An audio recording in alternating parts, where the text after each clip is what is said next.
Grand Rising. Grand Rising. I'm Lawson Cooper, the Youth Ministry Junior Assistant, and I'll be your reader for today. The theme for 2024 is a Grand Rising. The theme for December is Sticking the Landing. Our topic for today is Expanding at the Top. Reuben Alves wrote of this expansion in this way: "The frontiers of the possible are not determined by the limits of the actual, and in a miraculous and unexpected way. Life is preparing the creative events which will open the way to freedom and resurrection." Now let's affirm together. I create exciting new ways to experience and express spirit. I say yes to life. Let us now welcome Reverend Dr. Kathleen Johnson to share a message with us.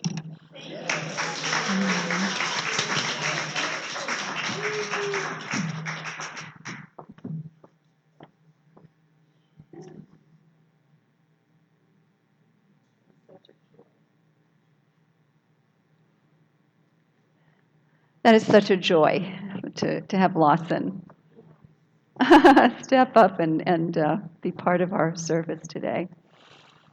So let's take a moment and turn within and accept this opportunity to deepen into the understanding of spiritual principle, spiritual practice, this idea of the ever-expanding nature of life,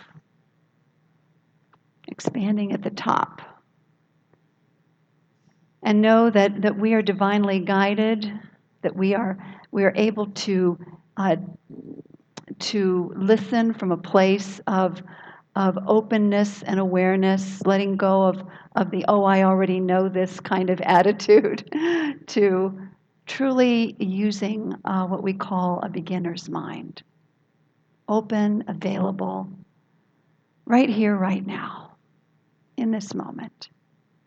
And that includes me as I listen for the message to come through. And so let's breathe, accept it, let it be, and so it is. Amen.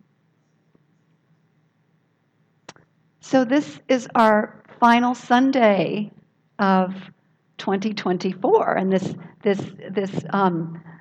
idea of grand rising, the grand rising of consciousness that we've experienced all year long, all of the teachings and learnings that go with it, that and knowing that is all easily and effortlessly integrating itself as we move along. I am very much aware that what we learn each and every year, each and every day, each and every moment is a springboard for that next evolutionary process that we're going through, that there are continually these new versions of ourselves that show up, because we are a community that is steeped in prayer, in meditation, in visioning, are willing to learn, having spiritual fellowship, so being able to support each other in this process. And so I know that we continue to evolve. And so let's just imagine this idea of a springboard, all that we've learned this year, and we're springing into 2025. Let's stand up and do that. You knew that was coming, right? So let's just imagine, okay, 2024, grand rising, and now we are springing into 2025. Okay, you can sit down. So let's hear what Albert Einstein says about this topic today of expanding at the top. I love what he says. Listen to this. Once you can accept the universe as matter, so think about the universe, the matter expanding into nothing that is something, wearing stripes with plaid is very easy. I love his humor. Wearing stripes with plaid comes easy. So as individualized expressions of the divine the infinite presence of the divine. We are infinite beings. We are unlimited in potentiality and possibility. And the grand design is for expansion. You know, we look to the physical universe for evidence of how things work, and so as the macrocosm, so the microcosm. We are the microcosm of that macrocosm, and so unfolding, expanding, growing is within our nature. It doesn't matter what our age is. There's always this inner urge. And so Ernest Holmes knew this, and thus he encouraged us to stay open at the top and to keep expanding. And I love this old Zen saying too, because this speaks to it as well. It says, when you get to the top of the mountain, keep climbing. Keep climbing, so don't stop. So the three points that I'm going to be using to support this topic today are that conscious evolution is an upward spiral. The what is ours, the how is God's. That's the second one. And the final one is a hand up in consciousness. We get to be a hand up in consciousness. So conscious evolution as an upward spiral. I studied under Barbara Marx Hubbard some years ago, actually right around 2001, I believe it was, and took something called the Gateway to Conscious Evolution.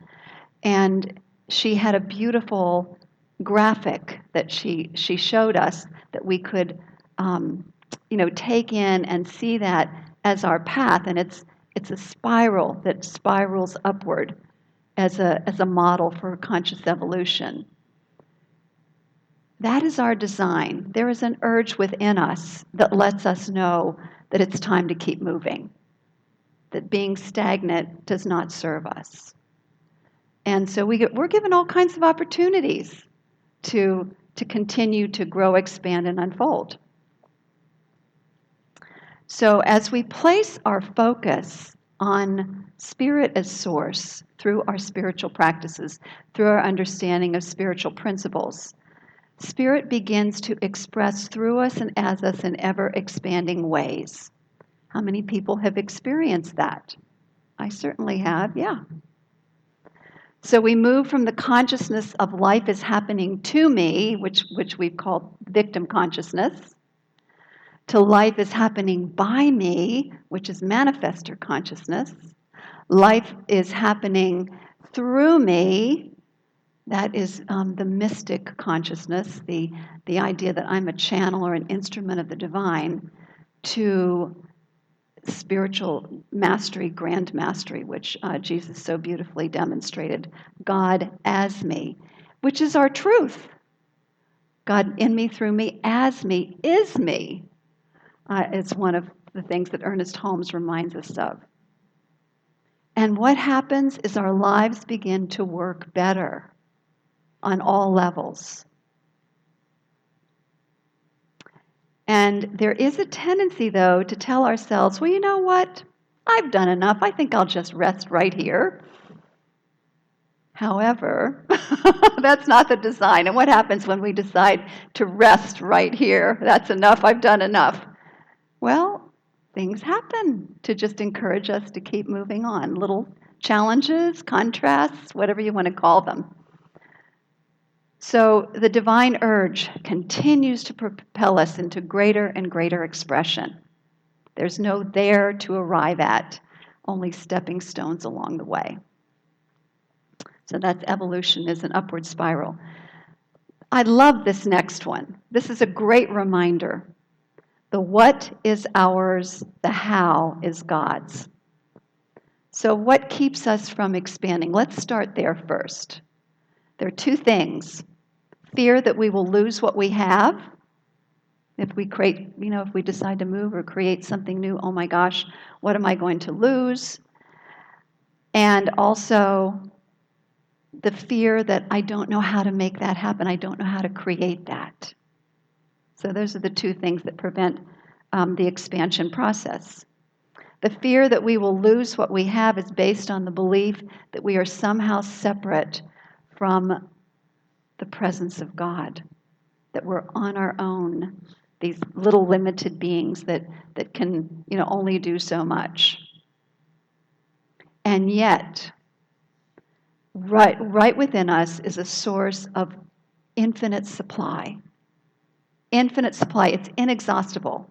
It's infinite. It's ever flowing through us and as us. And we get to mold it according to what it is that we desire. But our good is not limited.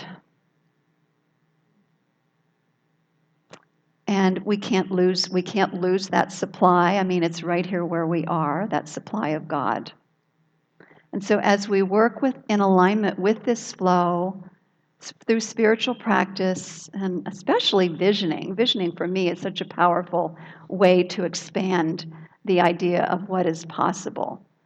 I also find that over the years, spiritual mind treatment has become like visioning for me. That as I'm treating, as I'm doing this affirmative prayer, that new visions come through me and as me. As anybody notice that as you're doing spiritual? I see some hands, shaking their heads. Yes. So our spiritual practice helps us to expand and catch that what it is that we're going to be moving forward.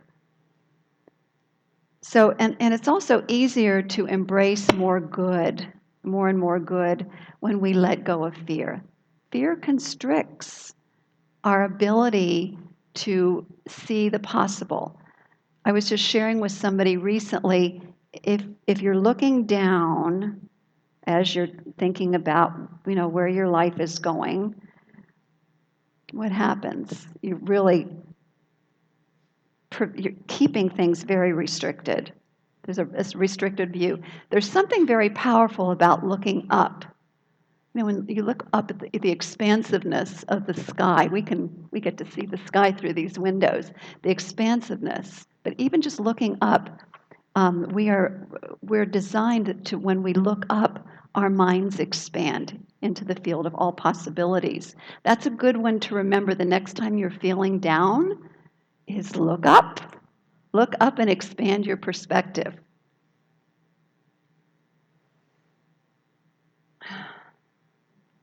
So that's what we do about the fear of losing what we have. The not knowing how. When we don't know how to create a more expansive experience of spirit, of good, we turn to spirit. And so, because God knows how. So last night, I had an opportunity. I had an opportunity to practice this. I had done my first draft of my talk and had given it to Dan. And when I went back in the room to make adjustments, I could not find the document anywhere on my computer. And I've gotten pretty skilled at this. I mean, I looked here, I looked there, I looked in the trash, all different places that I normally look. And it was not there. So Dan came in and he was looking for it, and I was getting more and more frustrated.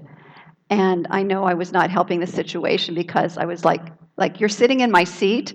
I want to sit down. I'm going to have to type it all over. Just get out of my seat. I mean, I was not very nice.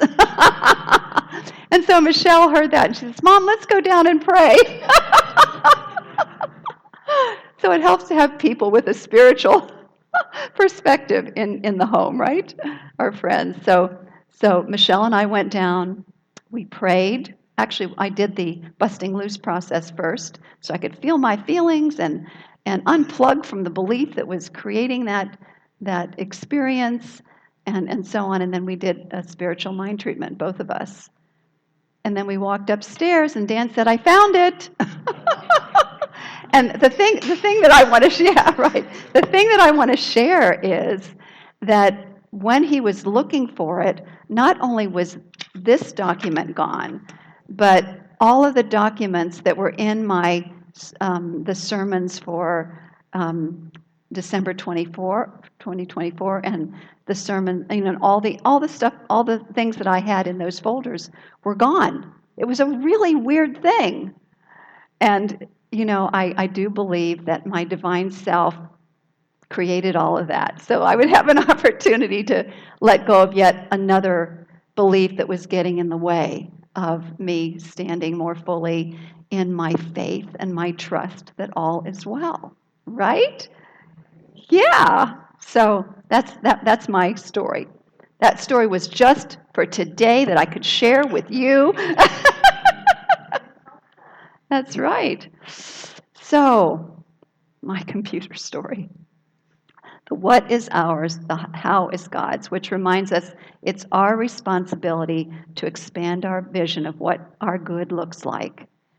And it is Spirit's responsibility or God's responsibility, we call it the law, to bring that into fruition. And of course, we receive guidance along the way of what is ours to do, but we give it over to God.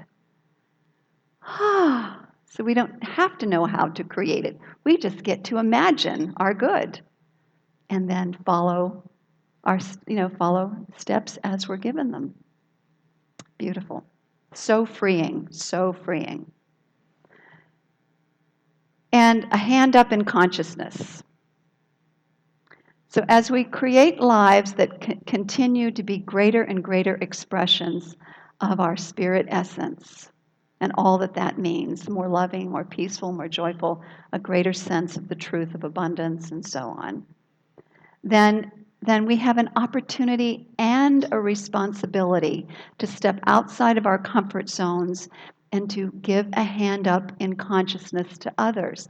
That's what our spiritual community is all about, because we understand that it's transformation of consciousness that creates a transformation of the conditions in our lives.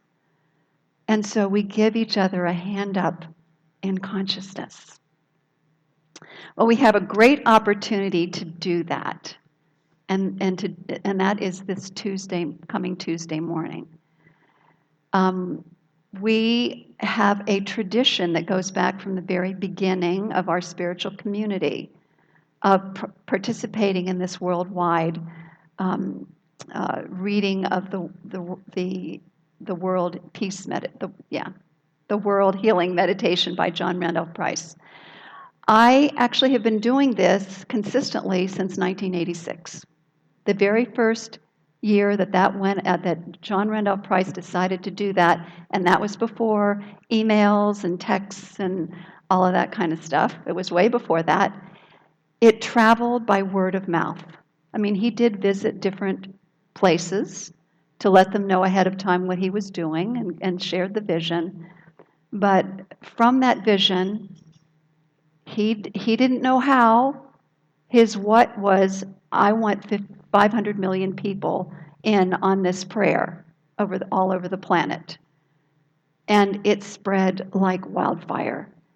All different spiritual traditions were involved, and they did estimate that there were about 500 million. And I'm going to actually send something to all of you in a separate e-blast who are on our mailing list of all the things that happened after that very first 1986, December 31st, 1986, reading of the World Healing Meditation. Here's what he said. He said to other people of other faiths, if this meditation, which is a affirmative prayer, does not work for you, do the Lord's Prayer. Chant. Do whatever your tradition is, but gather at that time, 12 noon Greenwich time, which is 7 a.m. our time. And the Berlin Wall came down. A lot of the autocratic leaders in countries fell to a more democratic way of doing things. I don't remember the other ones, but there were like 5 different major things that happened after that particular world healing meditation experience and expression. So we're part of a really powerful tradition, and I invite everybody to show up. It's really powerful to be here in person. If you can't, online, but there's something very powerful about being here in person and doing it together. Yes.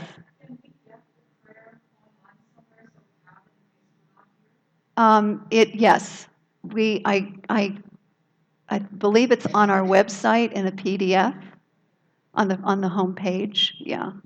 And I'd like to see it printed somehow on Facebook. I don't know how Shaya's going to do that, but the day of. So we'll do what we can.